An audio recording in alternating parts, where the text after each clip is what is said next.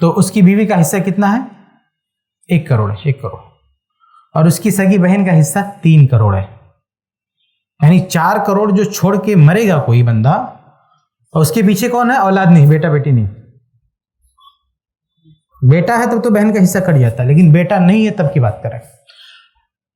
اگر بیٹا نہیں ہے، بیٹی بھی نہیں ہے، اور 4 کروڑ چھوڑ کے جا رہا ہے ایک شخص، تو اس کی بیوی کو 4 کروڑ میں سے 1/4 1/4 ملے گا، بہن کو 3/4 3 کروڑ ملے گا. بتائیے، یہ اسلام کی تعلیم ہے، یہ اسلام کا حکم ہے.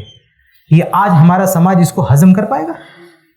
کیوں نہیں ہضم کر پائے گا؟ کیونکہ وہ نہیں جانتا کہ بہنوں کے حقوق کیا ہے. اسے بتایا نہیں گیا کبھی. وہ سمجھتا نہیں ہے کہ بہن کا اسٹیٹس کیا ہے، ہم سے ہماری بہن کا لنک کیا ہے، ہم سے ہماری بہن کا رشتہ کتنا مضبوط ہے. بلکہ بیویاں یہ سمجھتی ہیں کہ شوہر کے ساری مال میں، ساری جائیداد میں ہمارا حق ہے، اور شوہر کا اگر بھائی آ جائے گھر پہ یا بہن آ جائے تو منہ بن جاتا ہے بیوی کا. کیوں منہ بن جاتا ہے؟ وہ سمجھتی کہ میرے گھر پہ آئے ہیں، حالانکہ وہ اپنے گھر پہ آئے ہیں. بھائی کا رشتہ، بہن کا رشتہ بیوی سے کہیں زیادہ مضبوط ہے. ہم یہ نہیں کہتے کہ بیوی کے رشتے کی اہمیت نہیں، اہمیت ہے، اس کے حقوق ہے، سب کچھ ہے، لیکن درجہ بندی ہوتی ہے نا، درجات ہوتے ہیں. تو یہ چند باتیں میں ذکر کر رہا تھا یہ بتانے کے لیے کہ اس رشتے کی اہمیت کیا ہے، بھائی بہن کے رشتے کی اہمیت کیا ہے. آگے بڑھتے ہیں. تو پہلا حق کیا ہے؟ پہلا حق یہ ہے کہ بھائی اپنے بہن کے رشتے کی اہمیت کو جانے، جو ابھی تک میں آپ کو بتا رہا تھا کہ ہمارے پریوار میں ہماری بہن کا اسٹیٹس کیا ہے، ایک بھائی کے ساتھ اس کا لنک کیا ہے، اس کو سمجھے، اس کو پہچانے. یہ پہلا حق ہے بھائی کا. دوسرا حق یا دوسری ذمہ داری سمجھ لیں ایک بھائی کے اپنے بہن کے تعلق سے، یہ کہ اپنی بہن کی دینی اصلاح، عقیدے کی اصلاح کی فکر کرے. رشتہ کو سمجھنے کے بعد دوسری ذمہ داری کہ اس کے عقیدہ اور دین کا تحفظ کرے، اس کا محافظ ہو. دیکھیے، خاص طور سے آج کے زمانے میں لڑکیاں مرتد ہو رہی ہیں، غیر مسلموں کے ساتھ جو ہے بھاگ جا رہی ہیں، شادی تک کر رہی ہیں. تو یہ ان کا عقیدہ ایمان محفوظ نہیں ہے. تو ایک بھائی کی ذمہ داری یہ ہے کہ خود اپنا عقیدہ ٹھیک کرے اور اپنی بہن کے عقیدے کی بھی فکر کرے، اپنی بہن کو دین سکھائے. کیونکہ اگر دینی رشتہ برقرار نہیں ہے نا تو پھر کوئی مطلب ہی نہیں ہے. اصل رشتہ کس کا ہے؟ دین کا ہے. اگر خون کا رشتہ ہے لیکن دین کا رشتہ کٹ گیا تو پھر خون کے رشتے کی اہمیت نہیں رہ جاتی ہے، بہت معمولی رہ جاتی ہے. اسی لیے وراثت کا قانون ہے کہ اگر ایک آدمی مر گیا اور اس کا بیٹا یا بیٹی کوئی بھی مرتد ہو گیا، دین سے پھر گیا، تو پراپرٹی میں اس کا حصہ نہیں دیا جائے گا اس کو. حالانکہ خون ہے، اس کا خون ہے، اس کا بیٹا ہے یا بیٹی ہے، جو بھی ہے، تو پراپرٹی میں اس کا حصہ ختم ہو جائے گا اگر اس نے دین چھوڑا. اس سے آپ اندازہ کریں کہ اگر کسی بھی رشتے کو نبھانا چاہتے ہو تو سب سے پہلے اس کی دینی حیثیت باقی رکھو، اس کے دین اور عقیدے کی حفاظت کرو. زمانے جاہلیت والے بھی کتنے غیرت مند ہوتے تھے، اپنی بہنوں کے اس دین جو زمانے جاہلیت والا دین تھا، بددینی کی حالت میں بھی کتنے غیور ہوتے تھے وہ، کہ ان کی بہن جو ہے ان کے حساب سے کسی غلط عقیدے کے شکار نہ ہو. عمر ابن الخطاب رضی اللہ تعالیٰ عنہ کا واقعہ ہے، صحیح بخاری میں ان کے بہنوئی سعید بن زید رضی اللہ تعالیٰ عنہ نے بیان کیا. صحیح بخاری کی حدیث ہے، حدیث نمبر 3862، 3862. یہ صحیح بخاری کی روایت ہے. عمر ابن الخطاب رضی اللہ تعالیٰ عنہ جو دوسرے خلیفہ تھے، ان کے بہنوئی تھے جن کا نام تھا سعید بن زید، جو شروع میں اسلام لائے تھے. شروع میں کئی لوگ اسلام لائے تھے، اس میں یہ بھی تھے. اور ان کی خاص بات یہ ان کے بہنوئی کی کہ یہ ان ٹاپ 10 صحابہ میں سے ہیں، ان 10 صحابہ میں سے ہیں جن کو اللہ کے نبی صلی اللہ علیہ وسلم نے اسی دنیا میں جنت کی بشارت دی تھی. تو یہ کہتے ہیں کہ واللہ لقد رأیتنی وان عمر لموثقی علی الاسلام. تو بہت دنوں کے بعد یہ بیان کر رہے ہیں، یہ بات جب یہ کہہ رہے ہیں نا تو ان کو جنت کی بشارت سنائی جا چکی ہے. کہہ رہے ہیں کہ ایک وہ دور بھی تھا کہ عمر نے مجھے باندھ دیا تھا گھر میں آ کے. کیوں باندھ دیا تھا؟ کیونکہ یہ اور ان کی بہن یہ دونوں مسلمان ہو گئے تھے. تو کہہ رہے ہیں کہ ایک زمانہ تھا کہ عمر نے آ کے میرے گھر میں گھس کے مجھ کو باندھ ڈالا تھا کہ تو نے میری بہن کا عقیدہ خراب کر دیا، لیکن بعد میں جو ہے عمر رضی اللہ عنہ خود مسلمان ہوئے۔ پر کہنے کا مطلب یہ کہ فکر تھی نا ان کو اپنی بہن کی، کس چیز کی فکر تھی؟ عقیدے کی فکر تھی، اور لے جا کے بہنوئی کو باندھ دیا، بہنوئی کو جا کے گھر میں باندھ دیا کہ تو نے میری بہن کا عقیدہ خراب کر دیا۔ حالانکہ پہلے عقیدہ صحیح ہوا تھا ان کا، خراب نہیں ہوا تھا، صحیح ہوا تھا، عقیدہ تو پہلے خراب تھا، لیکن ایک رشتہ نبھانے کا جو جذبہ تھا وہ ہم کو سیکھ ملتی ہے نا کہ وہ لوگ بھی کس طرح سے رشتہ داریاں نبھاتے تھے۔ اور آج ہماری بہن کسی کے ساتھ بھاگ جائے، بھائی کے کان پہ جو تک نہیں رہتی کہ کوئی بھی اس کو پٹی بڑھا دے، کوئی اس کو بیوقوف بنا دے، کوئی بھی اس کی ایمان عقیدے کا سودا کر لے۔ تو ایک بھائی کو اپنی بہن کا محافظ ہونا چاہیے، اس کے عقیدے کا بھی محافظ ہونا چاہیے، کیونکہ اگر عقیدہ نہیں ہے نا تو پھر کون سا رشتہ؟ اللہ تبارک و تعالیٰ نے نوح علیہ السلام سے کہا تھا کہ کشتی بناؤ اور ہماری طرف سے گارنٹی ہے کہ تمہارا پورا گھرانہ سیف رہے گا، تمہارے گھرانے کی کسی فرد کو کوئی آنچ نہیں آئے گی۔ اب جب سیلاب آیا تو نوح علیہ السلام کا بیٹا ڈوبنے لگا، جب سیلاب آیا تو نوح علیہ السلام کا بیٹا ڈوبنے لگا، تو نوح علیہ السلام نے کہا کہ اے اللہ، تو نے تو وعدہ کیا تھا کہ میرے گھر کا کوئی فرد نہیں ڈوبے گا، یہ کیا میرا بیٹا تو ڈوب رہا ہے؟ تو اللہ نے کہا انہ لیس من اہلک، وہ تمہارے گھر کا کہاں ہے؟ وہ تمہارے گھر کا نہیں ہے۔ یعنی خون کا رشتہ تھا، لیکن چونکہ نوح علیہ السلام کے عقیدے پر نہیں تھا، ایمان والا نہیں تھا، تو اللہ نے کیا کہہ دیا؟ اس کو خاندان سے خارج کر دیا، یہ تمہارے پریوار کا نہیں ہے۔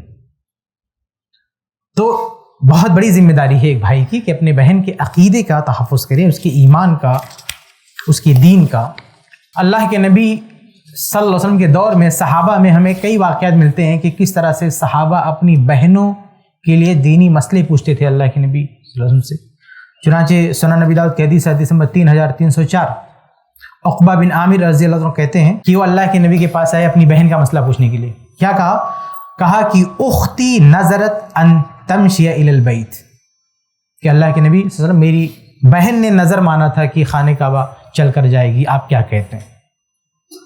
تو آپ دیکھیں نا کہ ایک بھائی کو فکر ہے نا کہ اپنی بہن کے مسئلے کو لا کے نبی کے سامنے رکھ رہا ہے، بھائی لا رہا ہے۔ ایسے ہی صحیح بخاری کی حدیث ہے، حدیث نمبر 1518، اللہ کے نبی صلی اللہ علیہ وسلم نے عبداللہ بن عمر رضی اللہ تعالیٰ عنہ سے کیا کہا تھا یا عبد الرحمن اذهب باختك فامرها، کہ اپنی بہن کو لے جاؤ عمرہ کراؤ۔ تو عبداللہ بن عمر رضی اللہ تعالیٰ عنہ کو اللہ کے رسول نے کہا کہ اپنی بہن، نہیں عبداللہ بن عمر نہیں، معاف کیجیے، یہ عبد الرحمن بن ابی بکر ہیں، ابو بکر صدیق رضی اللہ تعالیٰ عنہ کے بیٹے ہیں، اور انہوں نے کہا، اور ان سے اللہ کے نبی صلی اللہ علیہ وسلم نے کہا تھا کہ اماں عائشہ کو لے جاؤ اور عمرہ کراؤ۔ اماں عائشہ ان کی بہن تھی، ابو بکر صدیق کی بیٹی تھی اماں عائشہ، جو اللہ کے نبی صلی اللہ علیہ وسلم کی بیوی تھی، ام المومنین نے۔ تو کہا کہ اے عبد الرحمن اذهب باختك، اپنی بہن کو لے جاؤ عمرہ کراؤ۔ تو اللہ کے نبی صلی اللہ علیہ وسلم نے ایک بھائی کو ذمہ داری دی کہ لے جاؤ بہن کا عمرہ کراؤ۔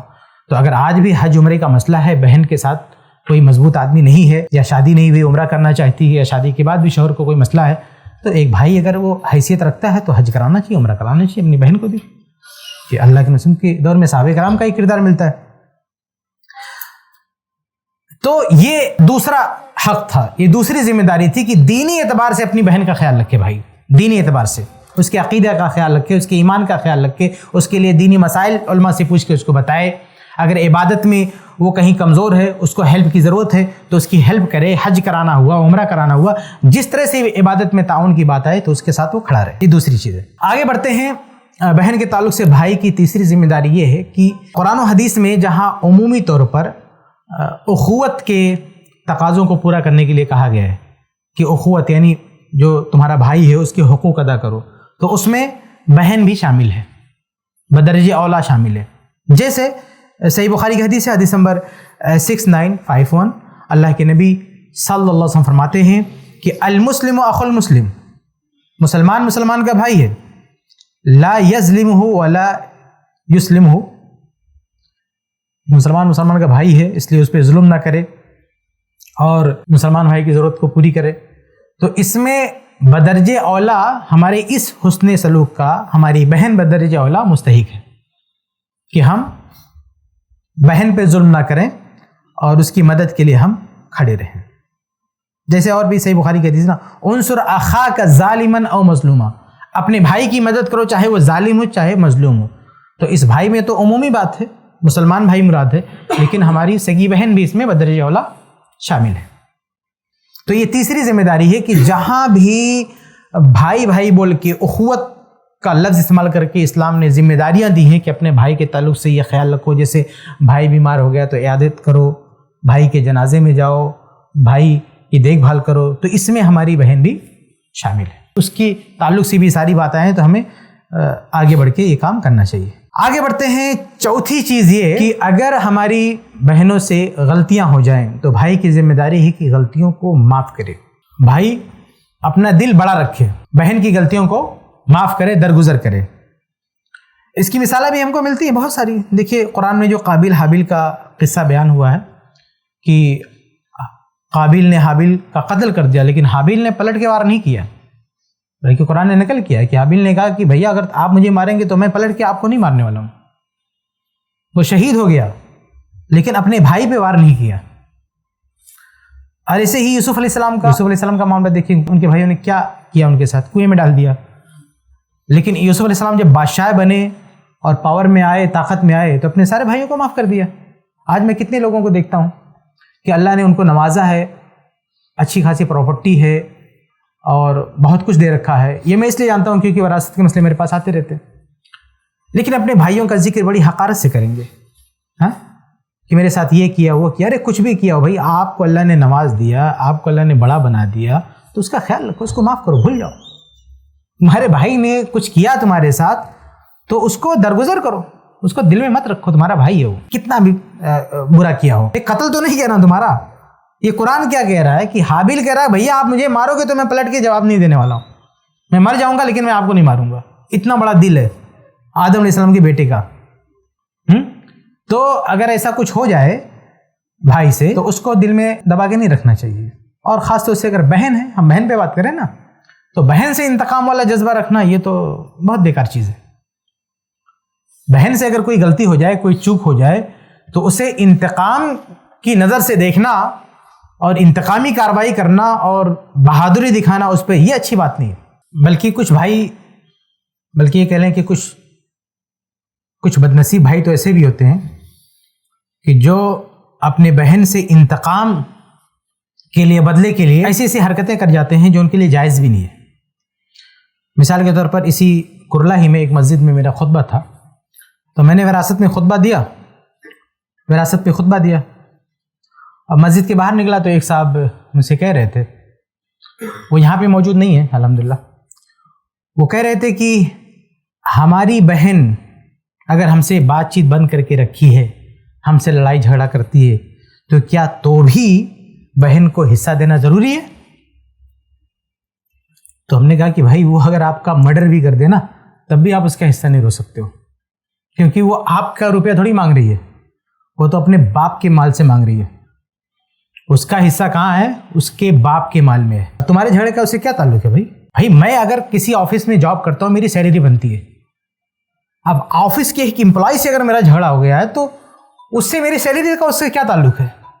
ہاں، ہم تو اپنے کام کی سیلری لیں گے. تو ایک بیٹی کا جو تعلق ہے باپ سے ہے، تو بیٹی کو جو وراثت ملتی ہے نا باپ کے مال سے ملتی ہے، بھائی اپنے مال سے تھوڑی دیتا ہے.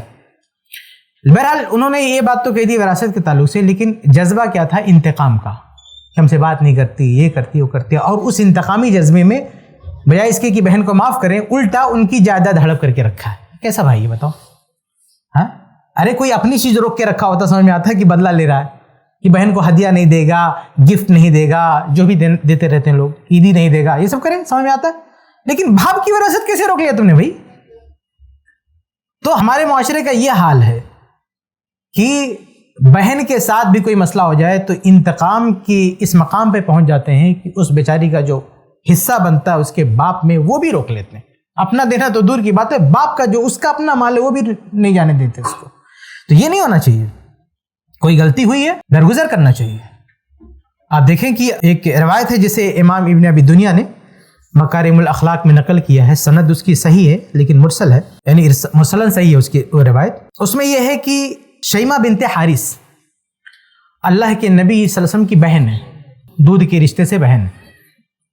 تو جب فتح حوازن کا موقع تھا، ایک بڑی لڑائی ہوئی، خوفناک لڑائی تھی. اس جنگ میں مسلمان بہت پریشانی میں تھے. بہرحال مسلمانوں کی فتح ہوئی، جیت ہوئی. تو اس جنگ میں جو قیدی آئے تو ان قیدیوں میں شیمہ بنت حارث رضی اللہ عنہ بھی تھی. تو جب یہ قیدی بن کر آئی، یعنی صحابہ کرام گرفتار کر کے لائے ان کو، تو یہ اللہ کے نبی صلی اللہ علیہ وسلم کے پاس آتی ہیں اور کہتی ہیں کہ انی اختک، میں تو آپ کی بہن ہوں. اللہ کے نبی سے کہتی ہیں کہ میں آپ کی بہن ہوں. حالانکہ وہ حلیمہ کے پاس جو ہے جب بچپن میں اللہ کے نبی صلی اللہ علیہ وسلم دودھ پینے کے لیے وہاں پہ تھے تو انہی کی وہ بیٹی تھیں، تو ساتھ میں کھیلتے کودتے تھے، اور چونکہ ایک ہی ماں کا دودھ پیا دونوں نے، تو اس اعتبار سے کیا اسلامی قانون کے حساب سے دونوں بھائی بہن ہیں. تو وہ پرانی بات تھی، بچپن کی بات تھی، اس کے بعد تو ملاقات ہی نہیں ہوئی. تو اس زمانے کا حوالہ دیا کہ میں تو آپ کی بہن ہوں، آپ نے میری ماں کا دودھ پیا ہے تو میں آپ کی بہن ہوں. اور قیدی بن کر آئی ہیں. قیدی مطلب جنگی مجرم. تو اللہ کے نبی صلی اللہ علیہ وسلم نے کیا فرمایا؟ کہا کہ فما علامت ذالک، اس بات کا کیا ثبوت ہے کہ تم میری بہن ہو؟ اللہ کے نبی نے کہا کہ کیا ثبوت ہے کہ تم میری بہن ہو؟ تو کیا کہا ان کی بہن نے؟ قالت عزت عززتنیھا فی ظہری، کہا کہ میں آپ کو پیٹھ پہ بٹھا کے لے جا رہی تھی، آپ نے یہاں کاٹ لیا تھا، اس کا نشان ابھی بھی ہے. تو اللہ کے نبی صلی اللہ علیہ وسلم نے جب یہ سنا تو فوراً فبسط لہا رداءہ، اپنی چادر بچھایا اور کہا کہ بہن یہاں پہ بیٹھ جاؤ، اور آپ میرے گھر پہ جتنا دن رہنا چاہو تم رہ سکتی ہو، اور اگر اپنے گھر جانا چاہو تو میں تمہارے گھر بھیج دوں گا. تو اللہ کے نبی صلی اللہ علیہ وسلم نے کہا کہ جیسے انہوں نے کہا کہ آپ نے مجھے دانت کاٹا تھا، تو اللہ کے نبی فرماتے ہیں کہ روایت کے الفاظ ہے فعرف رسول اللہ العلامۃ، اللہ کے نبی صلی اللہ علیہ وسلم وہ علامت فوراً پہچان گئے. اور اتنا مطلب چند دن گزرے تھے بچپن کے ایک بہن کے ساتھ، وہ بھی مطلب دودھ کے رشتے سے بہن ہے، لیکن اللہ کے نبی نے اتنی دنوں کے بعد ملاقات ہوئی اور نبی کو جیسے پتہ چلا کہ ہماری بہن ہے، جنگی جو ان کا مسئلہ تھا قیدی کا، اس قید کو ختم کر دیا، چادر بچھائی، بٹھایا اور کہا کہ جتنے دن تمہیں رہنا ہے، تمہیں اگر میرے پاس ہی رہنا ہے پرماننٹ. انہوں نے کہا کہ اگر قال ان احببت فعندی محبت مکرمہ، کہا کہ اگر تم میرے پاس رہنا چاہو تو میں اپنے پاس تمہارے رہنے کا انتظام کر دیتا ہوں. یہ دودھ کی بہن ہے اور اللہ کے نبی. اور آج ہماری سگی بہن اگر سسرال سے چند دنوں کے لیے آ جائے ہمارے گھر پہ تو ہم اسے بوجھ محسوس کرتے ہیں. اور اللہ کے نبی کی یہ بہن، دودھ کی بہن، اللہ کے نبی نے کہا کہ تم جب تک چاہو میرے پاس رہ سکتی ہو، کوئی مسئلہ نہیں ہے. بہرحال اللہ کے نبی نے ان کو معاف کر دیا، اور ان کی بہن نے کہا کہ نہیں میں اپنے گھر جانا چاہوں گی. ان کی بہن نے کہا کہ میں اپنے گھر جانا چاہوں گی. تو اللہ کے نبی نے اپنی بہن کو پورے ساز و سامان کے ساتھ سواریاں دیا، غلام دی، باندیا دیا، یعنی پورے تحائف، تحفے تحائف کے ساتھ، پورے آن بان شان کے ساتھ ان کو ودا کیا، بھیج دیا. اللہ کے نبی صحیح سلامت بھیج دیا. تو مطلب یہ کہ اگر کوئی غلطی ہو جائے، کوئی چوک ہو جائے بہن سے، تو ہمیں اس کو درگزر کرنا چاہیے. آگے بڑھتے ہیں. 5واں حق یہ ہے کہ جو مالی حقوق ہیں بہن کے تعلق سے ایک بھائی پر جو عائد ہوتے ہیں، بھائی کی ذمہ داری ہے کہ وہ مالی حقوق جو ہے ادا کرے. اب اس میں مالی حقوق میں کئی چیزیں ہیں. سب سے پہلی چیز ہے باپ کی وراثت. باپ کے مرنے کے بعد باپ کی وراثت میں جو حق بنتا ہے بیٹی کی حیثیت سے بھائی کی بہن کا، بھائی کی ذمہ داری ہے کہ وہ حصہ بہن کو دے دے. آج ہمارے بہت سارے ہم لوگ ہیں اپنے بھائی ہونے کا حق ادا نہیں کرتے، اپنی بہن کا حصہ نہیں دیتے. یاد رہے یہ بات ہو رہی ہے اپنے جیب سے دینے کی بات نہیں ہو رہی ہے، ابا کے مال کو دینے کی بات ہو رہی ہے جو کہ بہن کا ہے. تو پہلا یعنی مالی حقوق میں، یعنی بہن کے تعلق سے بھائی پر جو مالی حقوق عائد ہوتے ہیں، اس میں پہلا حق کیا ہے؟ پہلا حق ہے کہ باپ کی وراثت میں جو بیٹی کا حق ہے اسے دے دے. اگر نہیں مانگے تو بھی دے دے. یاد رہے کہ اگر بہن نے نہیں مانگا، چھوڑ دیا، تو تمہارا نہیں ہو جائے گا. لوگ اس کو رکھ لیتے ہیں، تمہارا نہیں ہوگا، تمہارے بچوں کا بھی نہیں ہوگا. وہ حرام کا مال آپ کے کھاتے میں رکھا رہے گا جب تک کہ آپ لوٹائیں گے نہیں.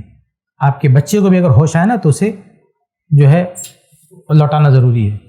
وہ کئی نسلوں تک وہ کسی کا نہیں ہو پائے گا. جو بہن کا تو بہن کرے گا. وہ کہہ بھی دینا کہ ہم کو نہیں چاہیے تو بھی آپ کا نہیں ہو جائے گا. وہ اس کا لازمی حق ہے، اس کو دینا پڑے گا آپ کو.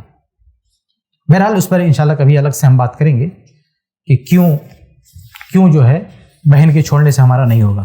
تو یہ پہلی چیز ہے وراثت. دوسری چیز یہ ہے کہ اگر باپ ہدیہ کر رہا ہے, گفٹ کر رہا ہے, دوسرا مالی حق کیا ہے, بھائی کی ذمہ داری کیا کہ باپ نے کچھ بھی گفٹ کیا, بچوں کو کچھ بھی تحفہ تحائف دیا, تو بھائیوں کی ذمہ داری ہے کہ باپ پہ دباؤ ڈالیں کہ یہ اتنی چیزیں بہن کو بھی ملنی چاہیے.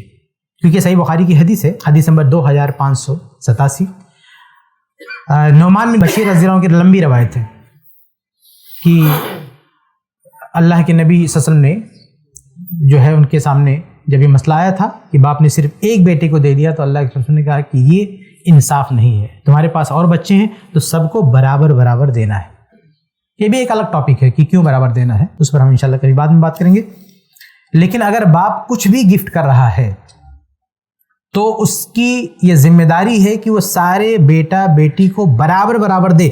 لیکن اگر باپ کے پاس جانکاری نہیں تھی, علم نہیں تھا, اور بھائی کے پاس علم ہے, وہ پڑھا لکھا ہے, وہ جانکار ہے, علماء کی باتیں سنتا ہے, اسے پتا ہے کہ ناانصافی کر رہا میرا باپ, تو بھائی کی ذمہ داری ہے کہ باپ کو ٹوکے, باپ کو بتائے کہ ابا ہمیں دے رہے ہو تو ہماری بہن کو بھی, ہماری آپا کا بھی بنتا ہے. اور اگر باپ مر گیا, دنیا سے چلا گیا اور بھائیوں کو ملا تھا, تو بھی بھائیوں کی ذمہ داری ہے کہ جتنا انہوں نے اپنے باپ سے لیا ہے وہ سب اکٹھا کر کے اور بہن کا بھی حصہ لگا کے دے دیں. یہ وراثت کی بات نہیں کر رہا ہوں میں, تحفے کی بات کر رہا ہوں, جو گفٹ ہے. کیونکہ ایسا کرنے سے ہو سکتا ہے کہ باپ آخرت میں پکڑ سے بچ جائے, ورنہ اللہ تعالیٰ تو اس کو پکڑے گا.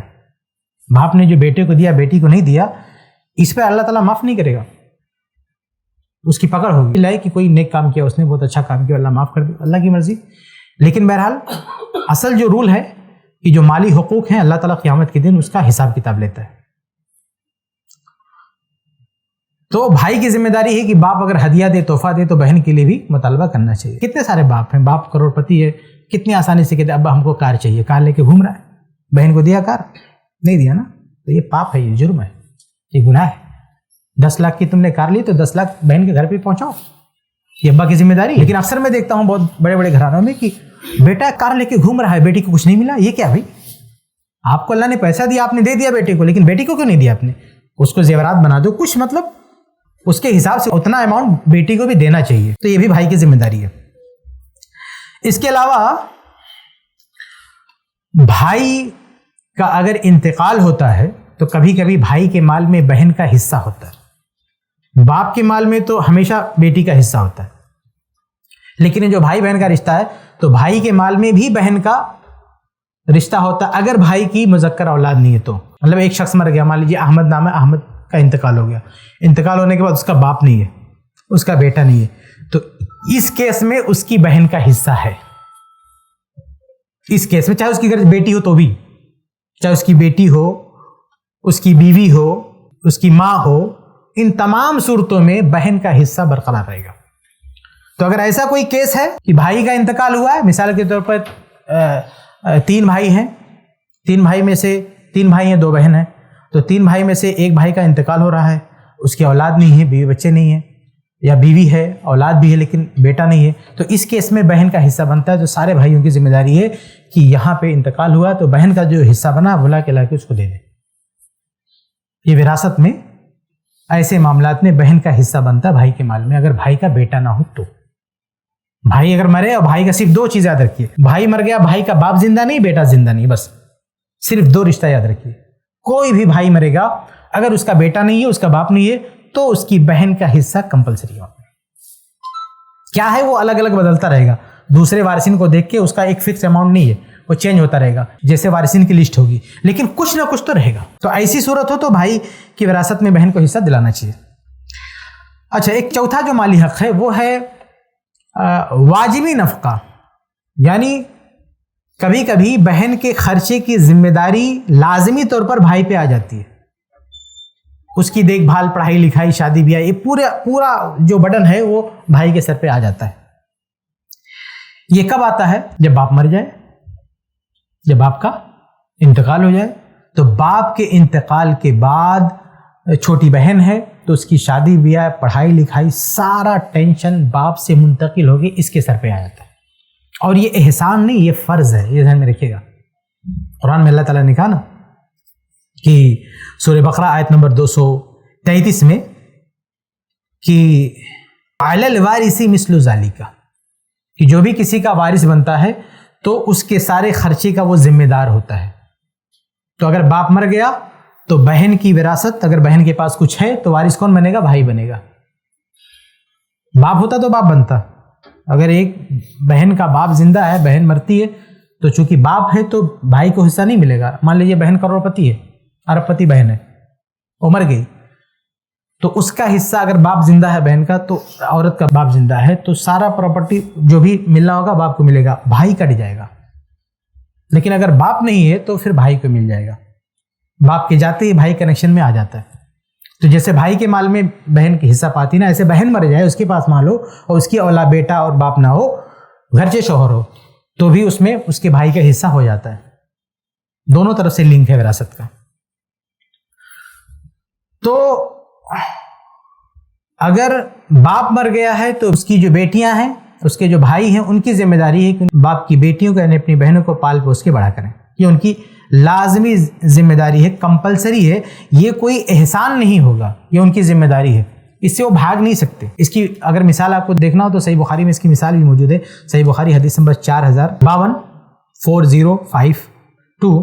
جابر رضی اللہ تعالیٰ عنہ کہتے ہیں کہ جب میں نے شادی کی تو اللہ کے نبی صلی اللہ علیہ وسلم نے پوچھا کہ ماذا ابکرن ام سیبن، کہ جابر رضی اللہ تعالیٰ عنہ تم نے شادی کر لی ہے تو تم نے باکرہ سے شادی کی ہے، کنواری سے، یا سیبہ سے جو بڑی عمر کی عورت ہے، تجربہ کار، یا ایک بار اس کی شادی ہو گئی اس سے تم نے شادی کی ہے؟ تو انہوں نے کہا سیبن، میں نے ایک بڑی عمر کی لڑکی سے شادی کی ہے جس کی پہلے کہیں شادی ہو چکی تھی. تو اللہ کے نبی نے کہا کہ فحل جاریتن، تم نے کنواری لڑکی سے شادی کیوں نہیں کیا؟ تم تو نوجوان ہو تو اپنی عمر کے حساب سے دیکھنا چاہیے تھا. اور اچھا یہ کیوں کہا اللہ کے نبی صلی اللہ علیہ وسلم نے، جبکہ اللہ کے رسول نے خود جو شادیاں کی ہیں عمر برابر نہیں ہے؟ یہ اس لیے کہ جابر رضی اللہ تعالیٰ عنہ اس ٹائم بہت غریب تھے. ان کے ابا جو گئے تھے نا تو وراثت چھوڑ کے نہیں گئے تھے، مائنس میں گئے تھے. ان کے ابا شہید ہو گئے تھے، تو جب جنگ پہ جا رہے تھے تو ان کے ابا نے کہا تھا کہ بیٹا میں جنگ پہ جا رہا ہوں، مجھے نہیں لگتا کہ میں زندہ واپس آؤں گا.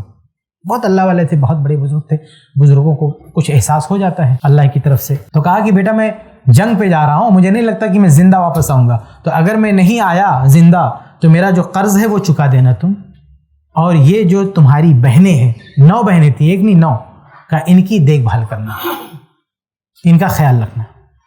تو اب جب وہ واقعی ان کا انتقال ہو گیا، شہید ہو گئے، شہادت کے بعد جابر رضی اللہ تعالیٰ عنہ بہت پریشان تھے. ایک تو بڑی مشکل سے اپنے ابا کا قرضہ چکایا انہوں نے، اور اس میں اللہ کے رسول نے بھی اچھی خاصی مدد کی تھی، کافی مدد کی تھی اللہ کے رسول نے کی. اور پھر مسئلہ یہ آیا بہنوں کی پرورش کا کہ اتنی ساری بہنیں ہیں، ان کو پال پوس کے جو ہے بڑا کرنا ہے. تو جابر رضی اللہ تعالیٰ عنہ نے اپنی ان بہنوں کی خاطر، 1 2 نہیں 9 بہنیں تھیں، اپنی ان بہنوں کی خاطر، چونکہ سارا پیسہ ختم ہو چکا تھا، قرضہ چکانے کے بھی پیسے نہیں تھے، وہ اللہ کے رسول نے مدد کی تب جا کے ان کا قرضہ ادا ہوا. تو ظاہر ہے کہ جب یہ حالت ہو تو 2 شادی کہاں سے کریں گے؟ پیسہ بھی اہم رکھتا نا، 2 شادی کرنے کے لیے پیسے بھی چاہیے. تو اللہ کے نبی صلی اللہ علیہ وسلم کو یہ احساس تھا کہ یہ صاحب مشکل سے 1 شادی کر پائیں گے. جب ایک ہی شادی کرنا ہے تو اپنی عمر کے حساب سے کرو، 2 3 کرنا ہے تو چاہے جو ہو، کوئی مسئلہ نہیں. اس لیے اللہ کے نبی نے کہا تھا کہ تم نے کماری سے شادی کیوں نہیں کیا؟ ورنہ بڑی عمر کی لڑکی سے شادی کرنا کوئی جرم نہیں ہے. لیکن ان کی کنڈیشن ایسی تھی کہ لگتا تھا ایک ہی شادی کر پائیں گے، تو کہا کہ تم نے کنواری سے کیوں نہیں کیا؟ تو انہوں نے جو وجہ بتائی نا، دیکھیے اللہ کے نبی کیا کریں کہ کنواری سے شادی کیوں نہیں کیا. اب وجہ کیا بتائی؟ کہا کہ اے اللہ کے رسول، ان ابی قتل یوم احد، کہ میرے والد جنگ احد میں شہید ہو گئے، وَاخْتَرَكَ 9 بنات، اور 9 بیٹیاں چھوڑ کر گئے ہیں، كُنَّ لِي 9 اخوات، جو میری 9 بہنیں ہیں. تو فَكَرِهْتُ أَنْ أَجْمَعَ إِلَيْهِنَّ جَارِيَةً خَرْقَهَا مِثْلَهُنَّ، مجھے یہ اچھا نہیں لگا کہ میں میری جو بہنیں ہیں انہی جیسی ایک اور لڑکی لا کے اس میں ڈال دوں. یعنی ایک تو 9 ہیں، تو اگر کسی کنواری سے شادی کروں گا، اس زمانے میں کم عمر میں بھی شادی ہوتی تھی، 9 سال میں، 10 سال میں، 12 سال میں لڑکیوں کی شادی ہو جاتی تھی. تو اس عمر کی تو ان کی بہنیں تھیں. تو بولے کہ میں اگر اس عمر کی بیوی لاتا تو میری بیوی اور میری بہنیں سب جو ہے برابر ہو جاتی، تو میری بہنوں کی دیکھ بھال کون کرتا؟ تو کہا کہ اس لیے میں نے وَلَكِنْ امرأةً تَمْشُطُهُنَّ وَتَقُومُ عَلَيْهِنَّ، لیکن میں ایسی بیوی چنا جو ان کو کنگھا کرے، نہلائے دھلائے اور ان کو سکھائے پڑھائے. یعنی اپنی بیوی لائے تھے وہ حقیقت میں، لیکن بیوی سے زیادہ اپنی بہنوں کے لیے ایک ماں لائے تھے کہ جو ان کی بیوی اپنی بہنوں کے لیے ماں کا کردار نبھا سکے۔ اللہ کے نبی صلی اللہ علیہ وسلم نے جب یہ سنا تو کیا کہا اصبتا، جابر تم نے بہت اچھا کیا، تم نے بہت اچھا کیا۔ اب آج کل کی جو ماڈرن بیویاں ہیں کیا ڈائلاگ بولتی ہیں کہ سسرال والوں کی خدمت کرنا ہمارا کام نہیں ہے۔ یہ بیوی تھی نا، اپنے شوہر کی 9 بہنوں کو پال رہی ہے۔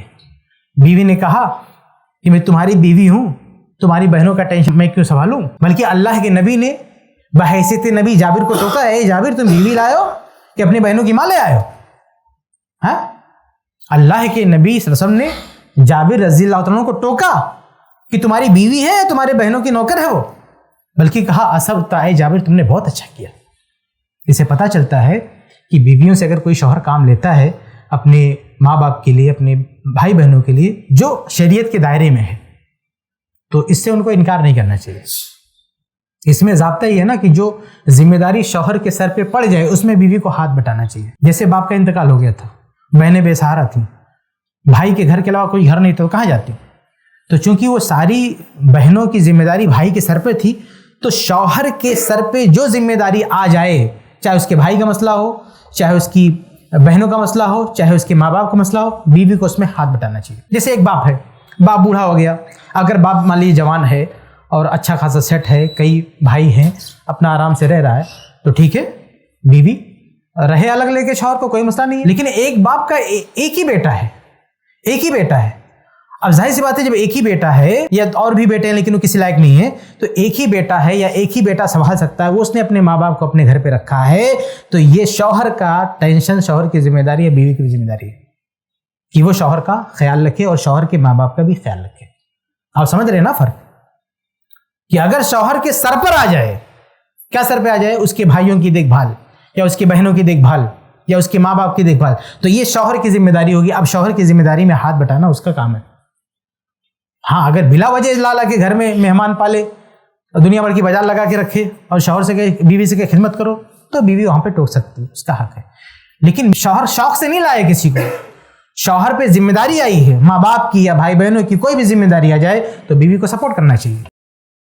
ٹھیک ہے، تو بہرحال ہمارا ٹاپک یہ تھا کہ بہنوں کے لیے مالی حقوق جو بھائی پر عائد ہوتے ہیں، تو اس میں اگر بہن اس حالت میں آ جائے کہ باپ کا انتقال ہو چکا ہے، بے سہارا ہے بہن، تو پھر بھائی کے اوپر ساری ذمہ داری آتی ہے۔ اس کے علاوہ دیکھیے عطیات یعنی تحفے تحائف بھی ایک بھائی کی ذمہ داری ہے کہ بہن کو دیتے رہنا چاہیے۔ اللہ نے نوازا ہے، جسے سب کو آپ کھلاتے ہیں، اسے بہن کو بھی دینا چاہیے۔ سنن نسائی کی روایت ہے، اللہ کے نبی صلی اللہ علیہ وسلم فرماتے ہیں کہ ید المعطی العلیٰ، کہ جو دینے والا ہاتھ ہوتا ہے نا وہ بلند ہوتا ہے، تو اپنے ہاتھ کو دینے والا بناؤ، لینے والا نہیں، دینے والا بناؤ۔ اچھا، کس کو دینا ہے؟ تو اللہ کے رسول نے ترتیب بتائی، جب اللہ تم کو نوازے تو لوگوں کو بانٹا کرو، لیکن بانٹنے میں خیال رکھو کس کا؟ فرمائے وَابْدَأْ بِمَنْ تَعُولُ أُمَّكَ وَأَبَاكَ وَأُخْتَكَ، بھائی جو تمہارا پریوار ہے، جو تمہارے ساتھ ہے، ان کا زیادہ خیال رکھو۔ تمہاری ماں ہے، تمہارا باپ ہے، وَأُخْتَكَ تمہاری بہن ہے۔ تیسرے نمبر پر، پہلے نمبر پر ماں کا ذکر کیا ہے کہ اللہ نے ہمیں پیسہ نوازا تو ہمیں کس کو دینا چاہیے؟ ماں کو دینا چاہیے، ماں کا خیال رکھنا چاہیے۔ اس کے بعد باپ کا ذکر کیا، اماں کے بعد ابا کا خیال رکھنا چاہیے۔ اس کے بعد بہن کا ذکر کیا، ماں باپ کے بعد بہن کا ذکر کرنا چاہیے، بہن کا خیال رکھ۔ اس کے بعد اخا کا، بھائی کا بھی ذکر کیا، بہن کا خیال رکھنا چاہیے۔ تو تیسرے نمبر پر اللہ کے نبی صلی اللہ علیہ وسلم نے بہن کا ذکر کیا ہے۔ مطلب یہ کہ اللہ نے آپ کو دولت دی ہے، پیسہ دیا ہے، تو آپ اپنی ماں کا خیال رکھیں، اپنے باپ کا خیال رکھیں، اور اپنی بہن کا بھی خیال رکھیں۔ ان کو بھی پیسے دیں، ان کو ضرورت ہے، یا تحفے دیں، ضرورت نہیں تو بھی تحفے طائف دینا چاہیے۔ ایک آخری چیز مالی معاملات کے متعلق کہ اگر بہن کا انتقال ہو گیا اور کسی کا قرضہ باقی ہے، پیسہ باقی ہے، اور بھائی پاور رکھتا ہے، بھائی کے پاس اللہ نے دیا، تو بھائی کی ذمہ داری ہے کہ وہ قرض جا کے ادا کر دے۔ اس تعلق سے حدیث بھی ملتی ہے، صحیح بخاری کی حدیث ہے، حدیث نمبر 6699 6699۔ عبداللہ بن عباس رضی اللہ تعالیٰ عنہ حدیث کے راوی ہیں، وہ کہتے ہیں کہ ایک شخص اللہ کے نبی صلی اللہ علیہ وسلم کے پاس آیا اور کہا کہ ان اختی قد نظرت ان تحج وانہا ماتت، کہا کہ میری بہن نے نظر مانی تھی کہ حج کرے گی، لیکن ابھی اس کا انتقال ہو گیا۔ بھائی نبی کے پاس آ رہا ہے، بھائی کہہ رہا ہے کہ میری بہن نے حج کرنے کی نظر مانی تھی، ابھی انتقال ہو گیا. تو فقال النبی صلی اللہ علیہ وسلم، تو اللہ کے رسول نے کہا کہ لو کان علیہا دین اکنت قاضیا. کہا کہ اللہ کے نبی نے پوچھا کہ دیکھو اگر تمہاری بہن کسی کا قرض لے کے انتقال کی ہوتی تو اکنت قاضیا، تو تم وہ قرضہ چکاتے؟ قال نعم. صحابی نے کہا ہاں، کہ اگر میری بہن کسی کا پیسہ لے کے مر گئی ہوتی تو میں وہ پیسہ ادا کرتا. تو اللہ کے نے فرمایا کہ فَأَقْضِ اللَّهَ فَهُوَ أَحَقُّ بِالْقَضَاءِ، تو اللہ کا قرض بھی ادا کرو، اللہ کا قرض بھی ادا کرو. اس سے دیکھیے صحابہ کرام کی سوچ ہمارے سامنے آتی نا، کہ صحابی تو گئے تھے یہ ٹینشن لے کر کہ ہماری بہن نے نظر مانی تھی حج کا، حج نہیں کر پائی، انتقال ہو گیا. لیکن اللہ کے نبی نے کہا کہ اگر وہ کسی کا پیسہ لے کے انتقال کی ہوئی تھی تو تم چکاتے؟ صحابی کہہ رہے ہاں میں چکاتا. تو صحابہ کا سماج آپ دیکھیں، وہ سماج اور وہ معاشرہ جہاں بھائیوں کے ذہن میں یہ بات ہوتی تھی کہ اگر ہماری بہن کسی وجہ سے ضرورت کے تحت پیسہ لی اور انتقال کر گئی تو وہ ہمیں چکانا ہے، ہمیں اس کو ادا کرنا ہے. آج یہ ساری بات، یہ جو مالی معاملات ہیں، کس بھائی کو اس کا خیال ہے بھیا؟ تو یہ میں آپ کے سامنے اصل میں یہ 5ویں چیز ذکر کر رہا تھا، بھائی کا 5واں حق مالی معاملات. تو اس مالی معاملات میں بھی میں نے 6 پوائنٹ آپ کے سامنے رکھ دیے. پہلا، باپ کی وراثت میں حصہ دلائے. دوسرا، باپ اگر گفٹ دے رہا ہے، ہدیہ دے رہا ہے تو اس میں بھی بہن کو دلائے. تیسرا، بھائی کوئی مر گیا، اس کا بیٹا نہیں ہے، باپ نہیں ہے، تو اس میں بہن کا جو حصہ بنتا ہے وہ دلایا جائے. چوتھا، اگر بہن اس کنڈیشن میں آ گئی ہے کہ باپ نہیں ہے، اس کا شوہر نہیں ہے، کوئی دیکھ بھال کرنے والا نہیں ہے، تو بھائی اس کا خرچہ سنبھالے. اور 5واں، تحفے طائف اللہ نے نوازا ہے تو تحفے طائف بھی بہن کو دے. چھٹا، اگر بہن مقروض ہے، قرضہ لے کر وفات پا گئی ہے تو قرضہ بھائی چکائے. یہ 6 مالی حقوق ہو گئے، صرف مالی حقوق 6 ہو گئے. تو یہ 5واں پوائنٹ میں آپ کے سامنے رکھ رہا تھا کہ ایک بھائی پر بہن کے تعلق سے مالی حقوق کیا ہوتے ہیں. 6 حقوق ہوتے ہیں جو آپ کو بتائے گئے. آگے بڑھتے ہیں. چھٹی چیز کہ ایک بھائی کو اپنی بہن کی ترقی کے لیے بھی کوشش کرنا چاہیے.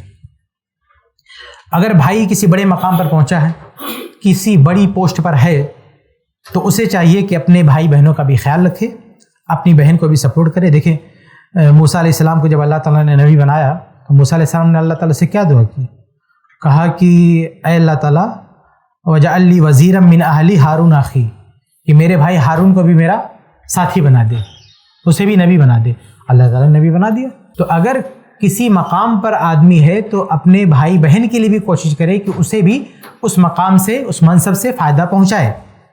آپ دیکھیں ام حبیبہ رضی اللہ تعالیٰ عنہ، صحیح بخاری کی روایت حدیث نمبر 5372. ام حبیبہ رضی اللہ تعالیٰ عنہ جو اللہ کے نبی صلی اللہ علیہ وسلم کی بیوی ہیں، ام المؤمنین ہیں، وہ کیا کہتی ہیں؟ کہتی ہیں یا رسول اللہ، اے اللہ کے رسول، ان کے اختی بنت ابی سفیان، کہ آپ میری بہن سے شادی کر لیں. ام حبیبہ کیا کہتی ہیں کہ اللہ کے نبی آپ نے مجھ سے شادی کی، میری بہن سے بھی شادی کر لیں. تو اللہ کے نبی صلی اللہ علیہ وسلم نے کہا کہ واقعی تم اس کو پسند کرو گی؟ کیونکہ عام طور سے کوئی بیوی یہ تو نہیں بولتی ہے کہ کسی سے شادی کریں اور وہ بھی آ کے حصے دار بن جائے، شریک ہو جائے. تو انہوں نے کہا کہ وَأَحَبُّ مَنْ شَارَكَنِي فِي الْخَيْرِ أُخْتِي. ام حبیبہ رضی اللہ تعالیٰ عنہ کہتی ہیں کہ میں تو یہی پسند کروں گی کہ میرا کوئی اگر شریک ہو، ساتھی ہو، تو میری بہن ہی ہو. اس کار خیر میں نبی کی بیوی میں ہوں تو ظاہر سی بات ہے کہ آپ کی ایک سے زیادہ شادیاں ہونی ہیں. تو اگر اس میں میری بہن بھی آئے اس مقام پر تو یہ میرے لیے بڑی خوشی کی بات ہوگی. تو اللہ کے نبی صلی اللہ علیہ وسلم نے فرمایا کہ ان ذالک لا یحل لی، یہ میرے لیے حلال نہیں ہے، 2 بہن کو اکٹھا نہیں کر سکتے. لیکن بہرحال اس روایت سے پتہ کیا چلتا ہے کہ ایک بہن نے خیال رکھا اپنی بہن کا کہ نبی کی بیوی اتنے بڑے مقام پر ہیں، تو انہوں نے سوچا کہ میری سفارش سے میری بہن کو بھی یہ مقام مل جائے. جیسے موسیٰ علیہ السلام نبی تھے اور اپنی سفارش سے اپنے بھائی کو بھی نبی بنا دیا. تو ایسے ہی اگر کسی اچھی پوسٹ پر ہے اور مدد کی ضرورت پڑے یا کسی طرح سے ترقی کی ضرورت پڑے تو اپنی بہنوں کی بھی مدد کرنی چاہیے. جیسے ہمارے یہاں دیکھیے کبھی کبھی بھائی کسی بھی بڑے سے بڑے پوسٹ پر ہوتا ہے، کبھی ہو سکتا ہے جج ہے، وکیل ہے، کسی اسکول میں بہت بڑی پوسٹ پر ہے. تو ایسے موقع پہ وقت ایسا آ سکتا ہے کہ اس کی بہن کے بچوں کا داخلہ ہوا اسکول میں یا اس کا کوئی مسئلہ ہوا، ایسے مسائل آتے رہتے ہیں. تو بھائی اگر کسی بڑے پوسٹ پر ہے تو اسے اپنی بہنوں کا خیال رکھنا چاہیے. جیسے اللہ کے نبی صلی اللہ علیہ وسلم کی بہن کا واقعہ دیکھیے، آپ کمانڈر تھے، سمجھیے فوج کے سربراہ تھے نبی صلی اللہ علیہ وسلم، لیکن بہن قیدی بن کر آئی، اللہ کے نے آزاد کر دیا، ان کو رہا کر دیا، بلکہ مال و دولت سے بھی نوازا. آگے بڑھتے ہیں. 7واں حق، میں 10 آپ کے سامنے گناؤں گا، میں 7 تک پہنچے ہم انشاءاللہ. 7واں حق یہ ہے کہ بہن کی حفاظت کے لیے فکر مند رہیں. ایک بھائی کی یہ سب سے بڑی ذمہ داری، سب سے اہم ذمہ داری کہ بھائی کو اللہ تبارک و تعالیٰ نے مردوں کو طاقت دی ہے، ان کو قوت دی ہے، اور یہ سب سے اہم ذمہ داری ہے کہ اللہ تعالیٰ نے مردوں کو طاقت دی ہے، ان کے بازوؤں میں دم ہے، مرد ہیں تو طاقتور ہیں، تو اپنی بہن کی حفاظت کے لیے کھڑے رہیں. بہن کے ساتھ کوئی اگر کوئی بدماش پریشان کر رہا ہے، کسی طرح کی کوئی ایسی مسئلہ ہے، تو بھائی کو فوراً جا کے اپنے بہن کے ساتھ کھڑا ہونا چاہیے کسی بھی معاملے میں. دیکھیں ایک روایت ہے کہ ایک بھائی نے کیسے اللہ کے نبی صلی اللہ علیہ وسلم کے سامنے اپنی بہن کے دفاع کے لیے آواز اٹھائی. صحیح بخاری کا حدیث، حدیث نمبر 2703 2703. انس بن نضر رضی اللہ تعالیٰ عنہ، یہ انس بن مالک نہیں، وہ دوسرے صحابی، ایک صحابی انس بن مالک جو اللہ کے نبی صلی اللہ علیہ وسلم کے خادم تھے، وہ الگ صحابی ہیں. یہ دوسرے ہیں انس بن نضر. یہ کہتے ہیں کہ انر ربیہ وہی ابنۃ النضر کسرت ثنیۃ جاریۃ، یہ کہتے ہیں کہ میری ایک بہن تھی جس کا جھگڑا ہو گیا پڑوسی لڑکی کے ساتھ، تو میری بہن نے اس کے دانت توڑ دیے.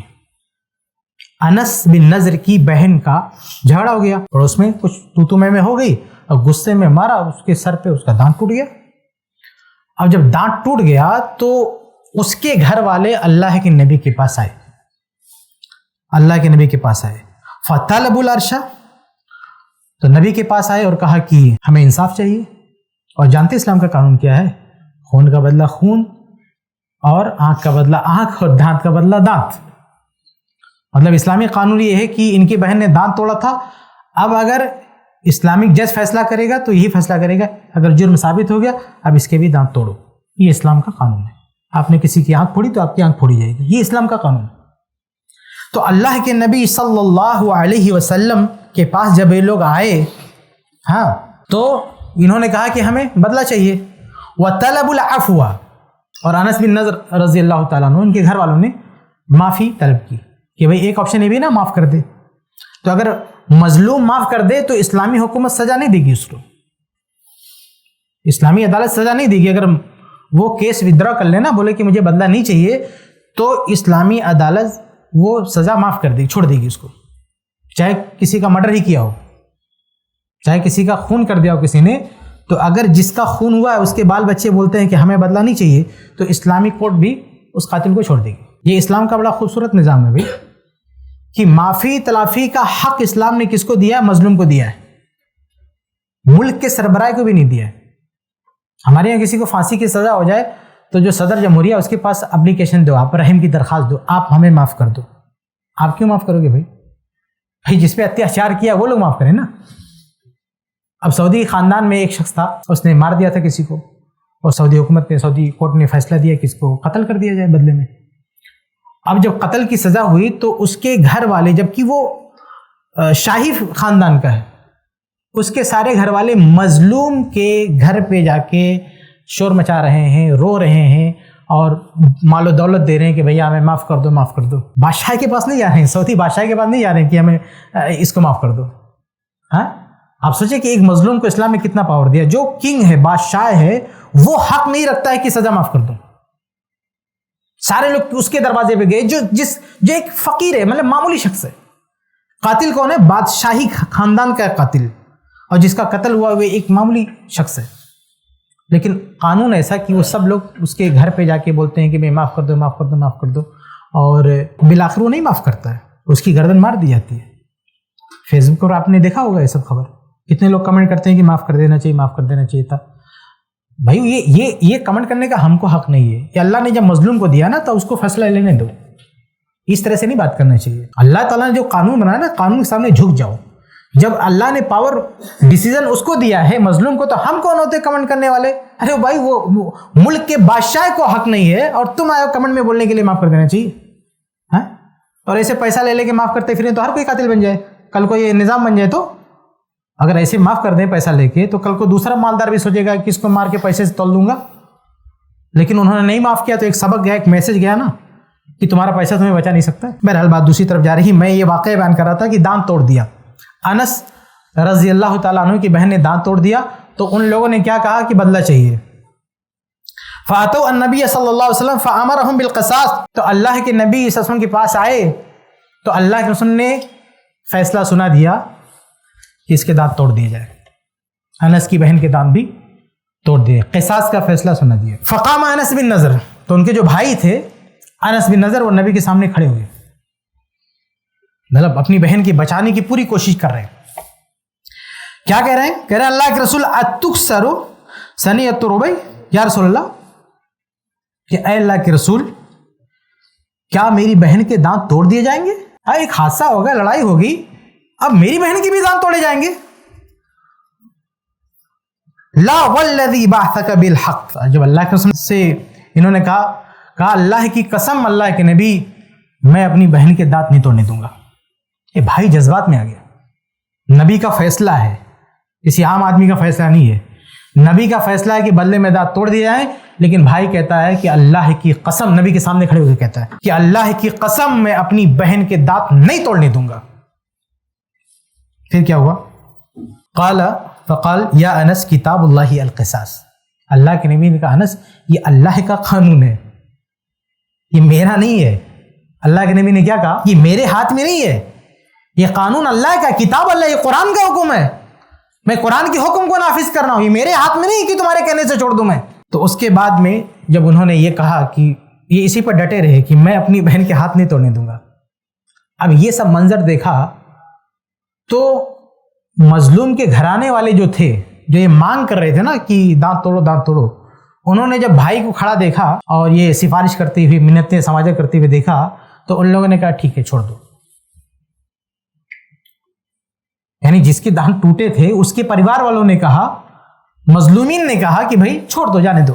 فرضی القوم وعفوا، وہ لوگ راضی ہو گئے، معاف کر دیا، اور لوگوں نے معاف کر دیا. فقال النبی صلی اللہ علیہ وسلم، تو اللہ کے نبی صلی اللہ علیہ وسلم نے یہ منظر دیکھ کے کہا کہ ان من عباد اللہ، کہ اللہ کے کچھ بندے ایسے بھی ہوتے ہیں، من کہ جو لو اقسم علی اللہ لابرہ، جو اللہ کی قسم کھاتے ہیں تو اللہ ان کی قسم پوری کر دیتا ہے.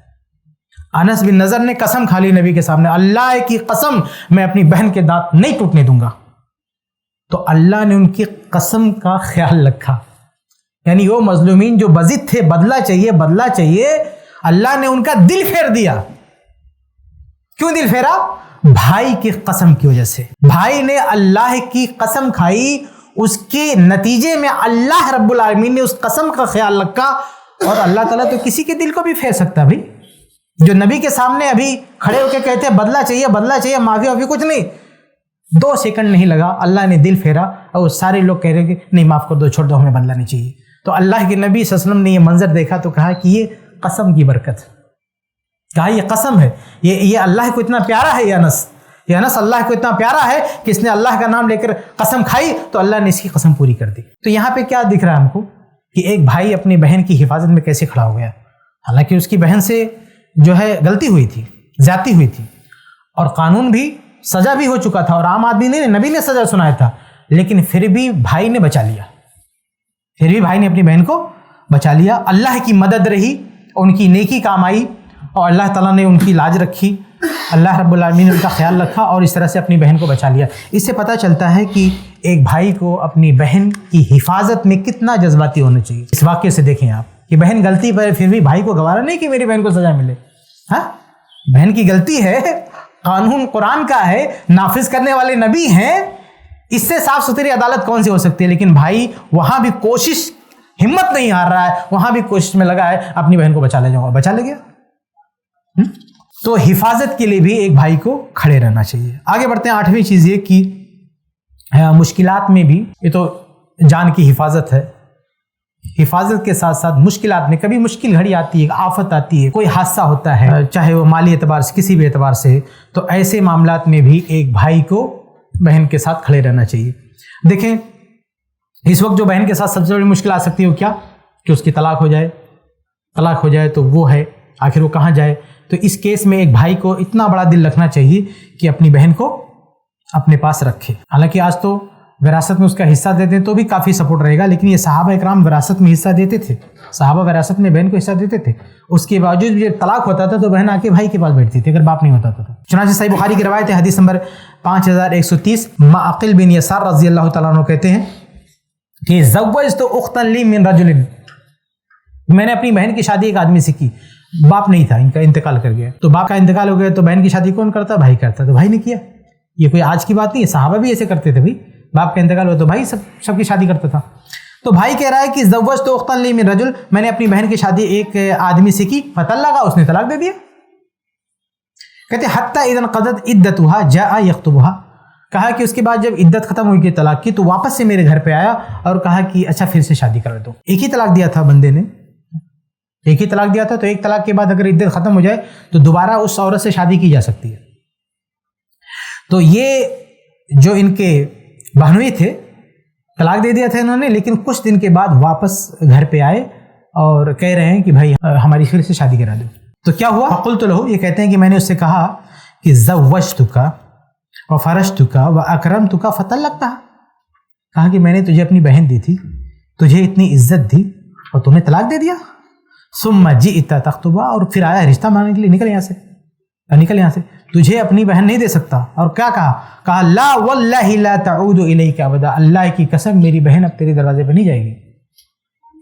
اب سوچیں اس روایت کی بات ترک میں یہ ہے کہ بلکہ اسی میں ہے وَكَانَتِ الْمَرْأَةُ تُرِيدُ أَن تَرْجِعَ إِلَيْهِ، ان کی بہن بھی چاہتی تھی کہ چلی جائے، بہن بھی چاہتی تھی اور ان کا پرانا شوہر بھی چاہتا تھا کہ دونوں مل جائیں، دونوں چاہتے تھے ملنا.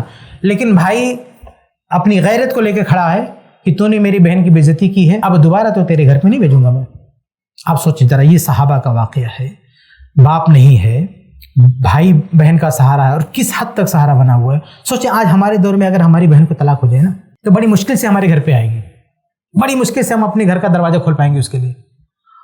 اور اگر ہم نے اس کو ایک آدھ مہینہ رکھ لیا اور اس کا شوہر آ گیا ہم سے منت سماجے کرنے کے لیے کہ بھیا اس کو بھیج دو، اگر وہ کہہ دے کہیں کہ میری غلطی ہے بھیج دو، تو اگر ہماری بہن انکار کرے کہ میں نہیں جاؤں گا تو بھی زبردستی اس کو پارسل کر دیں گے، بھیج دیں گے.